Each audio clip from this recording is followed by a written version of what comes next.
Shalom Bapak Ibu, Saudara-saudariku yang terkasih di dalam Yesus Tuhan. Kita kembali bertemu di malam hari ini dalam Renungan Malam GKPA Penjernihan, Senin 25 Oktober 2021. Sebelumnya, mari kita bersatu di dalam doa. Kami puji Engkau ya Allah Bapa dalam Yesus Kristus Tuhan dan Juru Selamat kami. Kami naikkan syukur kehadapan-Mu atas segala pemeliharaan-Mu dalam kehidupan kami. Kami boleh merasakan Yesus Engkau teramat baik dalam kehidupan kami yang sudah memberkati kami. Bahkan malam ini kembali kami Tuhan boleh bersama-sama akan mendengarkan firman-Mu melalui renungan malam ini. Kiranya Kau buka hati pikiran kami, biarlah Engkau yang berfirman atas kami Tuhan, dan kami siap mendengar. Dalam Yesus kami berdoa. Amin. Bapak Ibu yang terkasih dalam Yesus, nats kita pada hari ini terambil dari 1 Petrus 2, ayatnya yang pertama sampai dengan yang ke-10. Saya akan bacakan buat kita semua di bawah judul atau tema perikop, Yesus Kristus Batu Penjuru. Karena itu buanglah segala kejahatan, segala tipu muslihat, dan segala macam kemunafikan, kedengkian, dan fitnah. Dan jadilah sama seperti bayi yang baru lahir, yang selalu ingin akan air susu yang murni dan yang rohani, supaya olehmu kamu bertumbuh dan beroleh keselamatan, jika kamu benar-benar telah mengecap kebaikan Tuhan. Dan datanglah kepadanya batu yang hidup itu, yang memang dibuang oleh manusia, tetapi yang dipilih dan dihormat di hadirat Allah. Dan biarlah kamu juga dipergunakan sebagai batu hidup untuk pembangunan suatu rumah rohani, bagi suatu imamat kudus, untuk mempersembahkan persembahan rohani yang karena Yesus Kristus berkenan kepada Allah. Sebab ada tertulis dalam kitab suci, sesungguhnya aku meletakkan di Sion sebuah batu yang terpilih, sebuah batu penjuru yang mahal, dan siapa yang percaya kepadanya tidak akan dipermalukan. Karena itu bagi kamu yang percaya ia mahal, tetapi bagi mereka yang tidak percaya, batu yang telah dibuang oleh tukang-tukang bangunan telah menjadi batu penjuru, juga telah menjadi batu sentuhan dan suatu batu sandungan. Mereka tersandung padanya karena mereka tidak taat kepada firman Allah, dan untuk itu mereka juga telah disediakan. Tetapi kamulah bangsa yang terpilih, imamat yang rajani, bangsa yang kudus, umat kepunyaan Allah sendiri, supaya kamu memberitakan perbuatan-perbuatan yang besar dari Dia, yang telah memanggil kamu keluar dari kegelapan kepada terangnya yang ajaib. Kamu yang dahulu bukan umat Allah, tetapi yang sekarang telah menjadi umat-Nya, yang dahulu tidak dikasihani, tetapi yang sekarang telah beroleh belas kasihan. Amin. Demikian firman Tuhan buat kita. Terpuji nama Tuhan. Tema pada malam hari ini di bawah judul atau di bawah tema batu hidup yang terpilih.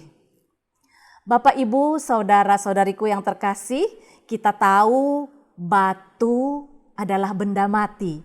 Tetapi tema kita saat ini mengatakan batu hidup. Kenapa ada batu yang hidup? Apakah batu hidup juga bisa bernafas seperti manusia? Seperti kita, atau seperti apa bentuk atau modelnya sehingga disebut batu yang hidup? Pastinya ini bukan batu sembarangan. Ya, memang Bapak Ibu Saudara-saudariku benar bahwa Yesus Kristus sebagai batu hidup itu bukan batu yang sembarangan. Dialah batu penjuru kehidupan. Rasul Petrus menegaskan bahwa Yesus disebut sebagai batu yang terpilih dan merupakan batu penjuru yang mahal, sehingga barang siapa percaya kepadanya tidak akan dipermalukan. Mengapa Tuhan Yesus disebut sebagai batu pilihan? Karena Dia telah dipilih secara khusus oleh Allah dan ditentukan sebagai pondasi kehidupan serta dasar keselamatan bagi setiap orang yang percaya kepadanya.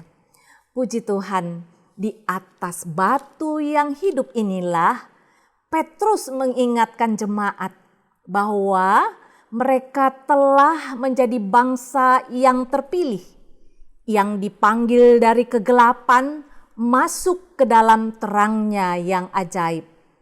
Dan sebagai umat yang telah dihidupkan, mereka harus membuang segala kejahatan dan belajar seperti bayi, supaya bertumbuh dan juga menjadi batu yang hidup untuk pembangunan rumah rohani di dalam Yesus Kristus. Yesus itu laksana batu, batu yang teruji, batu penjuru yang mahal, batu yang menjadi dasar yang kokoh. Batu hidup yang bersumber pada Kristus atau Sang Batu Penjuru. Kalau kita percaya kepadanya sebagai batu penjuru, kita sendiri tidak akan dipermalukan. Karena kita bersatu dengan Kristus, berarti kita juga berharga di hadapannya. Bagaimana dengan mereka yang tidak percaya kepada Yesus? Petrus menyadarkan mereka dengan perkataan ini. Batu yang telah dibuang oleh tukang-tukang bangunan telah menjadi batu penjuru, juga telah menjadi batu sentuhan dan suatu batu sandungan.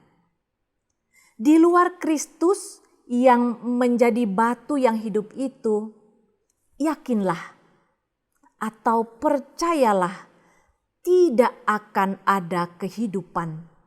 Yang ada hanyalah kegelapan, yang baginya telah ada tempat yang disediakan, yaitu kematian kekal.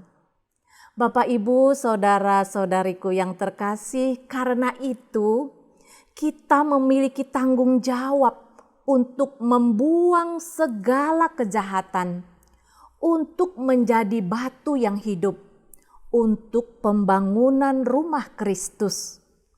Jadi, apakah kita mau hidup di atas batu yang hidup, atau tetap mau menjalani hidup di luar Kristus? Petrus juga mengingatkan bahwa orang-orang yang percaya kepada Yesus adalah bangsa terpilih, imamat yang rajani, bangsa yang kudus, umat kepunyaan Allah. Karena keterpilihan kita adalah kehendak Allah, bukan kehendak kita. 1 Korintus 3 ayatnya yang ke-11 yang menjadi dasar gereja, firman Tuhan mengatakan, karena tidak seorang pun yang dapat meletakkan dasar lain daripada dasar yang telah diletakkan, yaitu Yesus Kristus. Artinya, satu-satunya dasar kehidupan dan persekutuan hanya Yesus sendiri. Hanya di atas dasar Yesus sebagai batu yang hidup, kita pun dihidupkan. Jadi, jika kamu mengaku dengan mulutmu bahwa Yesus adalah Tuhan dan percaya dalam hatimu bahwa Allah telah membangkitkan Dia dari antara orang mati, maka kamu akan diselamatkan. Roma 10 ayatnya yang ke-9. Amin. Tuhan Yesus memberkati. Kita berdoa. Sungguh luar biasa firman-Mu yang boleh menyapa kami pada malam hari ini Tuhan. Biarlah kami boleh menjadikan Engkau ya Yesus sebagai batu hidup yang menjadi pondasi yang kokoh bagi kami, bagi kehidupan kami Tuhan. Sehingga kami boleh kuat walaupun di sekitar kami mungkin banyak sekali pergumulan, badai topan Tuhan. Tapi karena kami boleh memiliki Allah yang hidup, Allah yang telah terpilih, kami yakin dan percaya Tuhan, kami pun boleh senantiasa dikuatkan. Dan terlebih Engkau ya Tuhan boleh senantiasa memimpin kehidupan kami atas setiap apapun yang kami lakukan dan kerjakan. Terima kasih Tuhan Yesus, biarlah firman-Mu ini termeterai di dalam hati dan pikiran kami, sehingga kami juga mampu untuk melakukannya dalam kehidupan kami hari lepas hari, sehingga boleh kami senantiasa menjadi saksi dan menyenangkan hati Tuhan. Terpuji nama-Mu Allah Bapa di atas segalanya, ampuni segala dosa dan salah kami, agar kami layak di hadapan-Mu. Ajari kami terus bersyukur, merendahkan diri di hadapan-Mu. Dalam nama anak-Mu Tuhan Yesus Kristus, kami berdoa dan mengucap syukur. Amin. Shalom, Tuhan Yesus memberkati.